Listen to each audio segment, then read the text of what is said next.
நடக்கக்கூடிய ஒரு பயிற்சி. என்னங்க, மாசம் தானே சுக்கிர பயிற்சி நடக்கும்.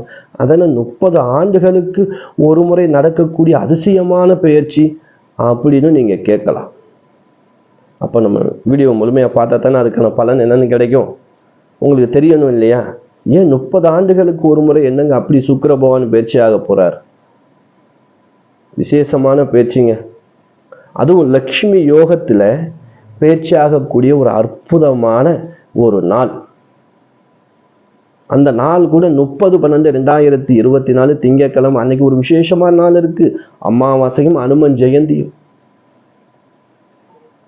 இந்த அமாவாசை அனுமன் ஜெயந்தியில் அந்த 30/12/2024 திங்கட்கிழமை அன்னைக்கணும் சுக்கிர பகவான் மகர ராசியிலிருந்து கும்ப ராசிக்கு பயிற்சி ஆக போறார். இது என்னங்க 30 ஆண்டுக்கு ஒரு முறை சொன்னீங்க, அதை பத்தி நீங்க சொல்லவே இல்லை.